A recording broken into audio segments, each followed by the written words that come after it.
నిజంగా వీళ్ళకి ఇంట్రెస్ట్ ఉంటే 10 రోజులు హౌస్ పొడిగించండి, అన్ని అంశాల మీద చర్చ పెట్టండి. నిజంగా ప్రభుత్వానికి ఇంట్రెస్ట్ ఉంటే చర్చ పెట్టండి, మాకు అభ్యంతరం లేదు సార్. నేను ఓన్లీ నా సబ్జెక్ట్ మాట్లాడి కంక్లూడ్ చేస్తా సార్. 10 నిమిషాలు టైం ఇవ్వండి, నేను నా సబ్జెక్ట్ మాట్లాడి. ఇంతమంది డిస్టర్బ్ చేస్తే ఎట్లా సార్? సభ్యులు లేస్తారు, మంత్రులు లేస్తారు. అధ్యక్ష, మేము అందుకే అంటున్నాం సార్, మాకు అన్ని విషయాల్లో స్పష్టత ఉంది, నిజాయితీ ఉంది కాబట్టి నిజాయితీగా చెప్తున్నాం. చాలా పని చేసినాం, కంక్లూడ్ చేస్తున్నా సార్. ఇదేం పద్ధతి? నా విజ్ఞప్తి సార్, మీరే చెప్పినారు బోనస్ ప్రస్తావన నేను చేయలేదు, మీరే చేసినారు, మీ సభ్యులే చేసినారు. 2183 రూపాయల బోనస్ అని చెప్పి మేనిఫెస్టోలో పెట్టింది మీరు. 2183 బోనస్ అనేది దొడ్డు వడ్లకు సంబంధించిందని చెప్పి కేంద్ర ప్రభుత్వం యొక్క ఎంఎస్పీ లెక్క ఉన్నది. బోనస్ ఇస్తామని చెప్పింది దొడ్డు వడ్లకు, ఇవాళ మాట్లాడుతున్నది మాట తప్పి చెప్తున్నది సన్న వడ్లకని. ఇచ్చిన బోనస్ 700 కోట్లు. మళ్ళీ అదే చెప్తున్నా సార్ నేను. వాళ్ళు అడ్డమైన మాటలు మాట్లాడచ్చు, మేము మాట్లాడద్దా సార్? వాళ్ళు ఏది పడితే అది మాట్లాడచ్చు, మంత్రులు కూడా నోటికి వచ్చినట్టు మాట్లాడచ్చు, మేము వివరణ కూడా ఇవ్వద్దా?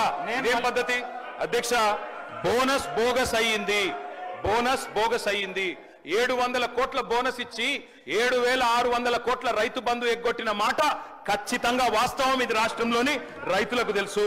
అందుకే అంటున్న అధ్యక్ష, రుణమాఫీ ఉత్తదయింది, బోనస్ బోగస్ అయింది. రైతు బంధు కాదు అధ్యక్ష, దాని పేరు మార్చి రైతు భరోసాను పెట్టి ఏదో మారుస్తున్నారు అధ్యక్ష. మీరు రైతులను ఏ మారుస్తున్నారు తప్ప ఏది కూడా చేస్తలేరు. అధికారంలోకి వస్తే తొలి కేబినెట్ లోనే రైతు భరోసాకు చట్టబద్ధత, 6 గ్యారెంటీలకు చట్టబద్ధత అన్నారు. తొలి కేబినెట్ జరగలేదా ఇంకా? లేకపోతే తొలి సంవత్సరం దడిచినా కూడా ఒక యాదికి వస్తలేదా? మీ రాహుల్ గాంధీ గారు చెప్పిండ్రు, ఏడబైంది మాట అని అడుగుతున్నాం.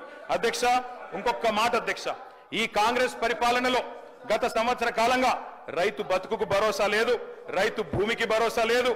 పొలంలో ఉండాల్సిన రైతులు ఇవాళ జైళ్లలో ఉండే పరిస్థితి అధ్యక్ష. ఆనాడు ఎప్పుడు ముఖ్యమంత్రి గారు గద్దరన్న యాద్ చేస్తా ఉంటారు. గద్దరన్న ఒక మాట చెప్పిండు అధ్యక్ష, దుక్కులు దున్నే రైతులకు బేడీలు ఎందుకురో అని పాట పాడిండు అధ్యక్ష. ఇవాళ గద్దరన్న బతుకుంటే ఖచ్చితంగా ఆ పాట మళ్ళా గజ్జగట్టి పాడుతుంది అధ్యక్ష.